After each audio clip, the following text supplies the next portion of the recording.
Okay, I'm excited to be here today with my new friend Andy Baker. So Andy Baker has a crowdfunding platform called Rocket Fuel that has empowered independent artists to raise over $1 million for albums, tours, and creative projects. And he helps artists, especially independent artists without a record label, be able to fund their dreams and connect with their fans.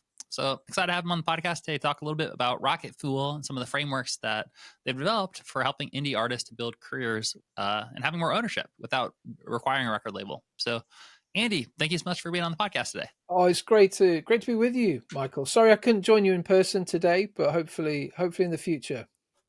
Hopefully, very very soon. I mean, I would love to make a trip overseas as well to the UK. Absolutely. I You're toured you're there once, probably about 10 years ago now, so it's been a hot okay. minute. You're very welcome. Where did you visit then when you came last time? All of the big places. I mean, London, I think was the best show that we played out there. Oh, you're on tour. Oh, Glasgow. Uh, oh, great stuff. yeah, but would love to hear a little bit about your story with Rocket Fuel. And I mean, $1 million is a great thing to do for for independent artists. And Absolutely. yeah, uh, $1 million. That I mean, how many streams equivalent would that be? It would be a lot of streams, probably a More lot than more a than most million. indie Yeah. artists, get. So, would love to hear a little bit about how you started the platform and kind of your why that drove it forward. Yeah, so I'm a musician like yourself. I've been all over the world playing lots of shows in lots of different ways as a music director. I've worked as a writer and producer, and I got into artist management kind of by accident. I think the fact was I was making records for friends, and then they were like, "Well, what do we do now, Andy? What do we do with these songs we've made?" I'm like, "Well, you need to book some shows, and then you need to get on the radio, and you need to do this, and you need to do that." So I kind of accidentally ended up managing a couple of acts and Hmm. had some success with the first band that I was managing, and then I had an artist who I ended up working with for 13 years, actually, an artist called Philippa Hanna, who became quite successful in the kind of Christian and gospel music industry. And we had a great working relationship over, say, 13 years or so. And along that journey, we went through all of the challenges that you might expect an independent artist to face. How do I quit the day job, so I can focus on music? Now I've quit the day job. How do we build a team around us so that we can market? How do we get enough shows coming in? How do we get big opportunities? How do we fund the next project? And so over the course of a few years, we built Philippa's audience up, we built the team up, but the overheads, the costs were also going up and up and up. And we used every platform you could imagine. We had an online store, we sold merch, we did crowdfunding, we found innovative ways to get people to donate. But we got to the point where we'd done all of this and we thought, well, what's the best way to increase the lifetime value of a fan? What's the way that we can make it the easiest for a fan to contribute in the way that they'd like to? And that's where we came up with the idea for Rocket Fuel, one place that you could point your fans to engage them, to monetize them, and help them feel part of your journey. So that's what we did actually just over 10 years ago now. We conceptualized this idea, and alongside doing various other things in the music space, we've been able to help a lot of independent artists to fund the EP that wouldn't exist without the help, to build the studio in their garage, to go on the tour, to upgrade the tour van, whatever it might be. So yeah, that's been really our mission, to help artists to increase lifetime value of their fans, but also just to give help and support. You can go and find technology out there. There's Kickstarter or Patreon. They give you a website, but at Rocket Fuel we hold people's hand, we help them, we get them set up. So it's a lot more of a partnership than just a platform. Mm, cool. Oh, that's awesome. So, what I'm hearing you say is that Rocket Fuel is a sort of like a crowdfunding platform with more personalization, more of a hands-on approach, where you partner with artists to help them to launch these campaigns, whether it's for an album or a tour or anything that they're looking to raise funds for, and increasing the lifetime value of their audience. Um, Would love to hear a little bit more about the types of campaigns that you see that are working best, or maybe some examples. And you mentioned a few different like crowdfunding, types of platforms. So I'm curious, Rocket Fuel, how does it compare exactly, and what do you think are some of like the unique uh, propositions from the platform that should make Yeah. an artist want to choose Rocket Fuel? Yeah, we're very much looking for artists who want to progress, want to move forward. Maybe those who might have tried using other platforms before, but just found them it hasn't fitted for some reason or another. So Rocket Fuel is very much about it's about the tool, absolutely the tools. But it's also the training and the support from a team as well. Mm, So that's where it is very different. We focus a lot on training, equipping people, preparing them not just practically but emotionally for how they can actually grow their audience as an artist. It's not easy running a campaign. It's not easy being an artist, but if it's what you mm, want to do, you need that help and support. So that's a huge differentiator. But in terms of on a technical level, what Rocket Fuel can do is a lot of things that other platforms can do, but under one roof. So Rocket Fuel essentially works like Kickstarter or Indiegogo. You can run a crowdfunding campaign. You've got a deadline. You've got 6 weeks to raise the money for a new project. We can do that at Rocket Fuel. But then at the end of your campaign, rather than shutting up your shop and packing up, going home, you've got your online store that continues. So you've got an online store that switches into crowdfunding, or crowdfunding that switches into an online store. But then what you can also do is you can run memberships like you can on Patreon as well. And within the platform, there's lots of different functions and features. There's some really cool things that help you to funnel your audience, to help them to go deeper, to gamify the whole process. And it's very dynamic. So we've had artists use it purely just for crowdfunding. A lot of people say, well, I've got an immediate need. I need some help. And Andy seems like he could help us. And we've done that with lots of artists, but there's other artists who've run their memberships through there. And there's artists like Philippa, who I mentioned, who I used to manage.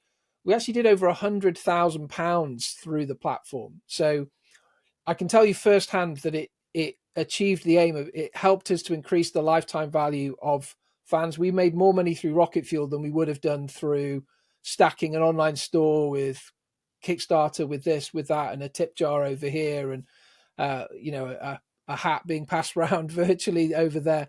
So that's really what we're about. Really, is trying to give artists the ability to run campaigns in the way that suits them, because not everyone wants to do a traditional crowdfunder, and not everyone wants to run memberships. But maybe you want one place that can enable you to do one, two, three, four, or five things, and that's what we've done with Rocket Fuel.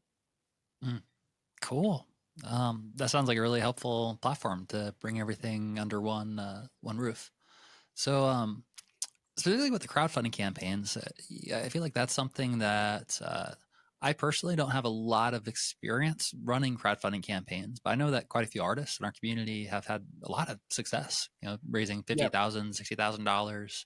One of our artists just yesterday closed a campaign for $30,000, and would love to hear from your experience. What are some of the components? Because it sounds like what you're saying is that the education and the training is part of what makes the platform special. It's not just like here's a tool and kind of figure out what you're going to do. You actually teach people how to use it, which is awesome. So I'd love to know some of the best practices as it relates to crowdfunding campaigns, and what are some of the biggest like mistakes that you see people making when they get started, and where Yep. where do you recommend they start? Well, in terms of the starting point, we've got a framework which we introduce all the artists to, which gives them an overview of really what's involved within being an artist. I think a lot of people go into being a music artist because it's what they want to do, it's what they love, it's their passion, but they don't really have a plan. They're not There's no business model, there's no understanding of how the components fit together, and then you end up with a lot of artists very discouraged because they have the talent, they've put the hard work in, and we've been fed this kind of lie in a way that hard work plus talent equals success. But that's not really how the world always works, to be honest. I'm very pro talent, I'm pro hard work. Absolutely, you need those components, but you need a plan that's based in feasibility, not in in fantasy. So we start actually by introducing artists to a framework we've developed called the driving seat. And this gives them an idea of really the journey that they're on. And I think this helps them to put into context why funding is important and why things like increasing the lifetime value of customers is important. Because I think a lot of artists they go about the journey in the wrong way. They get very, very consumed with trying to kind of entertain the crowd, but they've not built community or worked out how to turn the crowd into community, and they've not worked out how to turn the community into core supporters. They basically don't have the funnel down. So one of the things we try and make sure is that artists understand the journey creatively. They understand the journey in terms of brand building, and they understand how the financials work as well. So that's kind of where we start. And I can give you a quick whiz around that if you want, Michael. I even have I have cards here, and I can explain the whole thing in about 3 minutes. Yeah, I mean, that sounds like a great place to start. Okay, we're up for it. Okay, so I'm going to introduce you. So I'll give you the driving seat framework. So there's 3 things we're going to unpack, and this is to say where we start with every artist before they get into the crowdfunding, because again, people just get lost. They get lost in the kind of deep end of things, and you need to start by making sure you're clear. So the first thing we look at is this is the wheel. So the wheel is your creative journey. You need to grab hold of the wheel and make sure that you're not a passenger in your journey. The next thing we look at is the road. And this is the road of building a brand, how to get from where you are now to where you want to be in terms of your audience. But to get there, you're going to need fuel in the tank. So this is where rocket fuel actually comes in. It's the third and final framework that we look at. So the first thing that we teach artists, and I'll just whiz through these because I know we're talking crowdfunding, we're talking career development here. But the first thing is you need to write songs people want to hear. You know, that's absolutely essential. You've got to write songs people want to hear, that people connect with. You've got to find your lane sonically in terms of your sound. You know, you don't want to be a copycat. You know, a lot of artists, in my opinion, you know, they're trying to be master forgers rather than artists. They're trying to sound like someone else. It's like, no, that's not art. That's forgery. And forgery's like clever, but art's much better. So find your own lane. So important. The next thing is style. People look before they listen. So you've got to have a brand, you know, you've got to have a cool hairstyle like me. I can't do a lot with my hair here, Michael. I'm trying really hard. Then it's the show. You know, you've got to create immersive experiences online and offline as well. It's not good enough just to say I've made some content. You've got to interact with people. You've got to make something immersive. You can't just do run of the mill. Then it's the story. You know, people are drawn in. You've got to win people's hearts and minds. That was the wrong way around, wasn't it? Hearts and minds. Yeah, I'm not very good at biology, as you can tell. But hearts and minds through story. And then it's systems to manage your time, your team, and your tasks. So that's the wheel in a nutshell. They're all the things that you need to do creatively as an artist. And most artists kind of, you know, most kind of serious artists have got a lot of these components down. Of course, there's always room for improvement, but that's the starting point. And then we go onto the road. This is where it starts to get interesting because pretty much every artist that I speak to is stuck. They're going round and round the roundabout, or they're in the slow lane, or they've stalled, or like I just picked my car up from the garage. I had an MOT, kind of annual car check. I needed 2 new tires and a new coil spring, and I came back, you know, £500 worse off. You know, it's a dangerous and a difficult road being an artist. I completely understand that. So it starts with the plan. So this is a framework we have called the jigsaw. So the jigsaw is essentially a way we teach artists to put together a business plan. If they've never done it before, they go through our 9 puzzle pieces on the jigsaw, and now they understand how a business works. The next thing is process. Your process determines your progress. So we have a framework we take artists through called the dashboard, and that helps you to understand the importance of process. I do a lot of business systemization consulting, you know, outside of music, inside music. And it's all about process. It's about getting it all down, using your time well, not wasting your time and energy in inefficiency. And then it's your product. And we teach a concept called the 5-level offering. And this fits in with Rocket Fuel: content, products, services, experiences, and subscriptions. So if you're overly reliant on one of those income streams, like you've just got content, but you have no products, you have no services, you have no experiences, no subscriptions, you're not going to be future proof. If you're overly focused on experiences, but there isn't much, the content's maybe not bundled into products, again, you don't have a robust offering. So we teach artists to look at the 5-level offering. We then look at partners. So partners, we take people through an exercise called the boardroom, thinking about who you want on your team, not just, oh, I'd love a label. It's like, okay, which label? Okay, and who do you know at that label who's going to go for a coffee with you? And who are you getting to know? Like, you need to know the key people and then the companies, not just the categories. And then it's promo. And we have a framework called the marketing map, which helps people to understand how to funnel, how to get people from, spectators and turn them into super fans. But that doesn't happen in one sitting. People go from, spectators to subscribers, and then from subscribers they might become supporters, then from supporters they might become super fans. And that's the heart of the 5-circle funnel we teach. And then the final destination on the road is platform. And platform's going to look different from one artist to the next. It's selling out an arena for one artist. For another artist, it's quitting the day job. For someone else, it's releasing the project that they've spent 5 years procrastinating about. Everyone has a different destination. So we never tell anyone, oh, that dream's too big, that dream's too small. Everyone's on their own journey, but we try and make sure people understand the path. And then finally, we look at the fuel, and 3 principles that really bring this to life. First one, increase income streams. You want to be doing that. Improve earning trends, and to understand trends, you've got to measure them. And then finally, invite your customers, invite your fans deeper. So it's all great having loads of people, connecting on Instagram in the crowd, but really you want people at the merch table. You want people in your online store. You want people through Rocket Fuel or wherever you're trying to get them. You want a queue there, not just spectators. You need super fans. And so that's what the driving seat's all about. It's really helping artists to navigate their way through. It's quite a diagnostic tool. So we use it and say, well, hey, we've looked at the S's on the wheel. We looked at the P's on the road. Where are you stuck? And then people can usually identify and say, okay, yeah, I'm stuck here. I'm going around the cycle of product, promo, and I don't have any partners. No one's working with me. I don't have the expertise. So what we try and make sure is you go back to the start of the road. Do you have a plan? No, I don't have a plan. Is this a hobby or a business?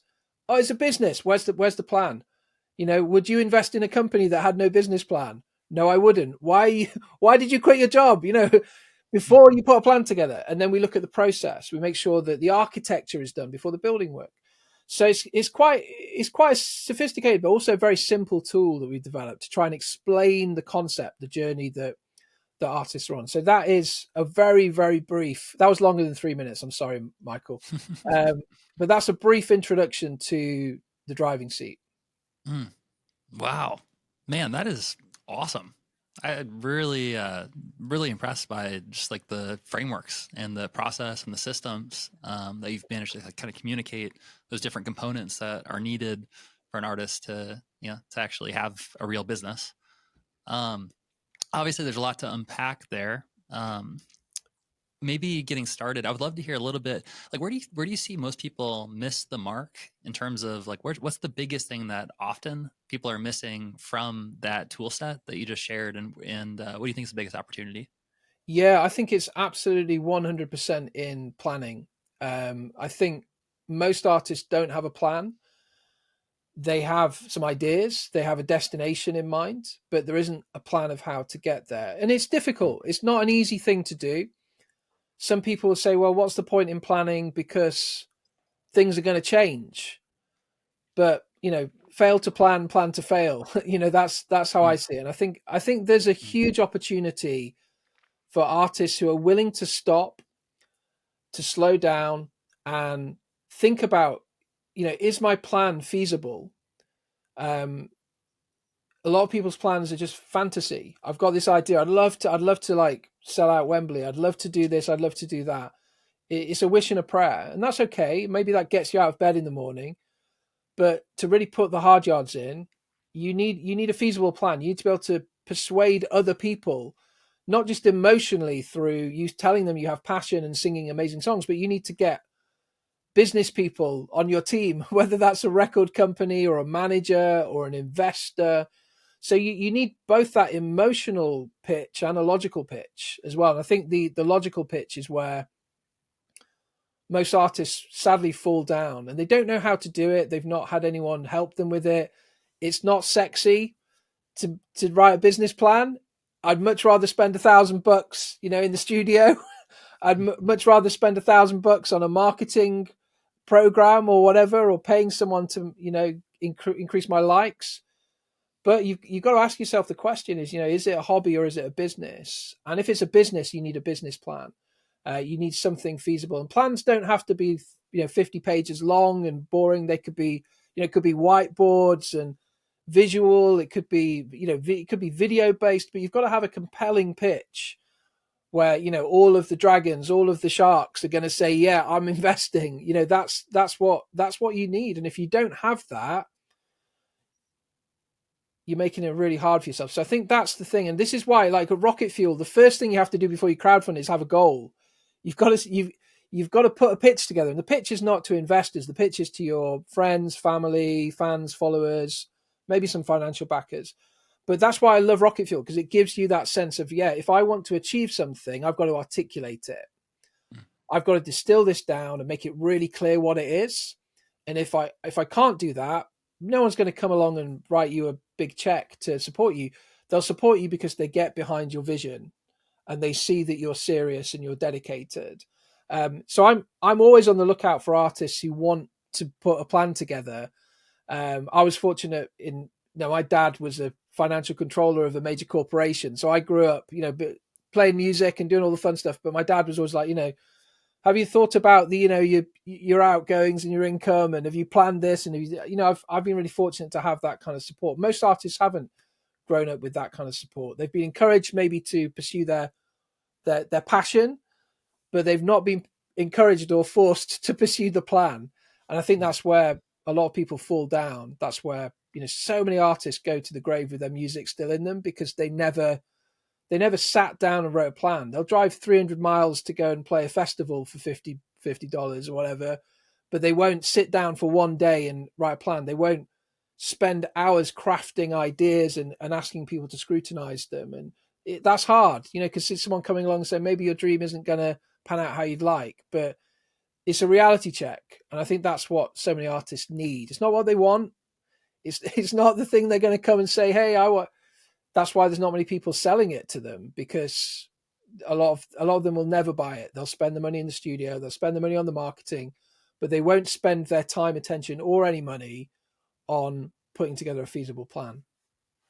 Good stuff.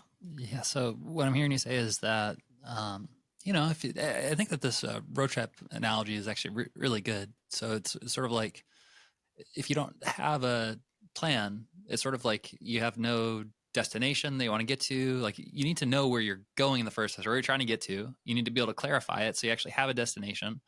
But then from there, if you don't have a plan or a path to get there, if you don't have a map or a GPS that's going to keep you on track, then your likelihood of reaching that destination is extremely unlikely, unless you have some kind of guidance or some sort of plan that helps get you there. A couple of questions that come up. I totally agree with everything that you just shared in terms of like the value of goal setting and creating a plan and implementing on a plan. And also, I'm sure that you would agree that, depending on the plan, it might be a good plan or a bad plan. And if you have a map that's taking you to the wrong place, or if if you're not constructing the right map, then, you might end up not like wasting a lot of time or energy. So I guess my next question would be around, formulating that plan. What would your best advice be for someone like an artist who maybe they understand, okay, I know that's a little bit like eating my broccoli. Like, I know it's not something I'm gonna like enjoy as much as going to the studio, but I'm willing to do this because I care about all the other stuff and building a sustainable career. But they're trying to figure out where to start. What do you recommend that they do when formulating a plan? Yeah, so this is where our puzzle comes into place. The jigsaw is a framework we've developed, and it's all around 9 puzzle pieces. So when it comes to a plan is not, I will do this on day 1, and then on day 10 I will do this, day 100 I'll do this, day 1,000 I'll do that. That's very rigid, and it never pans out in that way. So to put together an effective plan, it has to have some give in it. It has to fit together, and not just in a kind of linear sense. It's not just an execution plan of like, yeah, say today I'll do this, next week I'll do that. It's not just a to-do list. That isn't a plan. A to-do list is good, all for to-do lists, but that isn't a plan. So what we do is we take artists through the 9 puzzle pieces. So the place to start is in the middle, and the middle piece is mission. So what do you want to achieve as an artist? And the way that we do this, Michael, is we break it down into a whole range of different areas. So we look at your personal mission, like why were you born? Like what do you want to accomplish personally? Personal goals sometimes might be, to prove someone wrong. It could be to make the world a better place because you grew up in a difficult place, or maybe you grew up in a great place and you want to help more people who grew up in a difficult place. We all have personal goals and aims. Then we look at creative goals and aims. What do you want to be remembered for as an artist in terms of what you brought to the world creatively? We look at business aims and goals, financials. We look at material goals. We look at vanity goals. What's going to determine success for you? And then we look at altruistic aims and goals, like how do you want to change the world? So we take people quite deep. We don't just look at profit, power, prestige. We go, who are the people you want to help? What are the pains that you want to solve in the world? What's your purpose? So it starts with mission. Okay, so I won't go through all the 9 puzzle pieces here because I know I don't want to keep you on all day, and you want to keep it quite concise for your listeners here. But the central bar of our jigsaw is mission, offering, audience. Okay, and these 3 things have to slot together. So sometimes artists are very, very clear on their mission. You say, hey, what do you want to achieve? What are your aims? And they can list all of them, and they're very, very clear. But often artists are not that clear as well. So you have a real mix of like clarity around aims and goals. So then we go to offering. It's like, what do you want to offer the world? And like, oh, I've made this concept album. I've always played the guitar in this style. I've always had there's something in me that I just want to give to the world. Okay. And that's great. So some people really come alive when it comes to offering, but they're not sure on the mission. So we go back to the offering and say, well, who's the offering here to serve? And this is the audience. And sometimes people are super clear on their audience. Sometimes actually that's where it all starts. The artist says, well, I'm here to serve people who had maybe grew up in a broken family like I did. And my songs are all about finding, healing in where you are and whatever. They might be 100% in tune with the audience, but they don't know what their mission is, but they know who they're serving. And it's like, okay, the audience, you want to serve, you've got to offer them things they want that they're going to buy.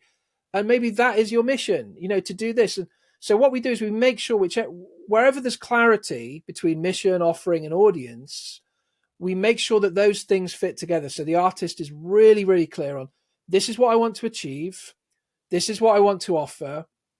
And here's who it's for, or in any order of those 3 things. Mm-hmm. And I think when there's that level of clarity, the plan forms, the action steps become much, much clearer. Otherwise, artists just get lost. Sometimes it's in the offering. I just want to make music. I want to play shows. I want to do this. And then I'll write a list of, I want to do this and this and this. And that isn't a plan. The plan has to be clear in terms of mission, offering, and audience. Awesome. Yeah. So mission, offering, and audience. So sort of like the who are you serving, the what, what is the offer, and the why, your purpose for what you're doing it. And I guess the where and the how is sort of the plan that forms as a result of getting clear on that outcome. Well, if we go to the top of the puzzle is channels, resources, partners. Mm-hmm. And then we look at costs, activities, cost, income, activities. Mm-hmm. So they're the bottom. That's the whole 9 pieces there. The biggest misalignment of any of those things, we look at, like, I've not got the jigsaw slide in front of me here, but if we look at the 9 puzzle pieces all together, we start with the central bar, making sure they fit together. Because if they don't fit, it's going to be messy. If you're who your what and your why are not connected, it's a big mess. You end up with with a lot of confusion, a lot of wasted time, wasted energy, wasted money, etc. And we always look at the pieces like, how does this fit to that? How does that? But the biggest misalignment often is mission doesn't align with activities. So people say, Andy, my goal is to play Wembley. Great, love it, fantastic. Now let's have a look at your calendar. What are you actually doing with your hours each day? What are you doing with your hours each week?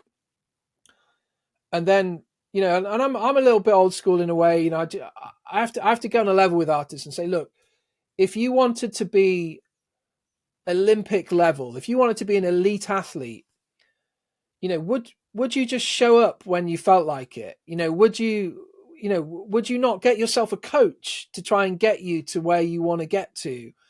Do you think many people get to the Premier League or the NFL or the Olympics without a coach, without real painful discipline? No, they don't. So what about you in terms of getting to your goals, to reaching your peak performance? Are you willing to go through that? And most artists, sadly, are not willing to go through that level of discipline. Some of them think it's going to kill their creativity if they have to be disciplined. But I think for a lot of people, it's just, maybe again, it's not sexy. It doesn't sell. People want like the idea. They want the Hollywood thing of like, hey, sign up with my program, and next week you'll be like this guy who made $1 million from not doing any work. Great, well done him. But that's not how it generally works. Artists who get to the very top and stay there, usually, it's relentless work ethic. Incredible. Yeah, it's great people helping them, but you need a relentless work ethic. And somewhere along the line, someone has come along with a really good plan, and you can wait for that person to come along. But for 99% of artists, that person will never come along. And the person who needs to take responsibility for forging the plan, forging a way forward, is you, because no one's going to do it for you. And just because it happened for this artist in a Hollywood blockbuster, or just because it happened it doesn't mean it's going to happen for you just because you have the talent and you're going to do the hard work. I always encourage artists, when it comes to putting a plan together, you need to be able to pitch it to people. So when you meet a manager, when you meet a label, when you meet an investor, whatever it might be, your pitch can't be, hey, I'm a sinking ship, in need of rescue. Will you help me? Will you throw me that is not, that's literally, I get emails every day of the week from people saying, hey, I'm looking for a manager. It's like, no, you need to show, I'm a vessel on a voyage. Here's the destination I'm heading. Do you want to jump on board? I've never got on any mode of transport when I don't know where it's going, but yet so many artists are looking for help in the industry with no clear sense of direction. And it is a really uncompelling pitch. And yeah, sure, I want to help people, and I'll happily point people in the right direction if we can. But we can't jump on board with an artist. I couldn't manage an artist unless they know where they're heading, where they're going. And it's difficult. I totally understand it. It's a really tough industry, and there's lots of bad players out there. There's lots of cowboys and con men, and there's lots of bad opportunities. And a lot of artists will say, well, this person didn't have a business plan. This person just got signed, and it's like, well, yeah, you can guess and gamble. Sure. Like, people win the lottery. I'm not disputing that. But then there are people who succeed because of their plan and process, and they've got the product. Some people will always succeed because, they knew where they were heading. They were focused and disciplined, and they had the talent. And you get to choose. Do you want to be a guesser and a gambler with the talent, or do you want to be a little bit more organized and disciplined? And it's not sexy. It's not for most artists. For a lot of artists, they want to keep it fun. They want to keep it spontaneous. Totally respect that. If it kills the love for you by like sitting down and doing a plan and crunching numbers and measuring KPIs, I totally get that. But I think it's needed. If you want to turn, a hobby into a career, if you want to turn your career into, a brand, someone's got to take responsibility for it. If you don't do that, we all know artists who've ended up in court with people who haven't looked after them well. We all know artists who had the talent, got signed, it didn't happen for them. And I want to encourage artists not to be a passenger in their journey. That's what the driving seat's all about. You need to be behind the wheel. You need to put your foot down. It's no one else's responsibility to do that for you. You've got to do that. And then people will want to come on the journey with you. Mm. Man, really well articulated. That makes a lot of sense. So what I'm hearing you say is that you're kind of going back to that driving analogy. You know, you need to have the clear destination. You need to know where you're going, and you need to be willing to actually put in the fuel, put in the work to make it happen. If all you have is talent, it's kind of like you have a really fancy looking car, but if it has no engine, then it's just going to sit there. It's not going to go anywhere. So you have to take responsibility. You have to take the wheel. You have to decide, where am I going? And then you need to put your foot down on the gas.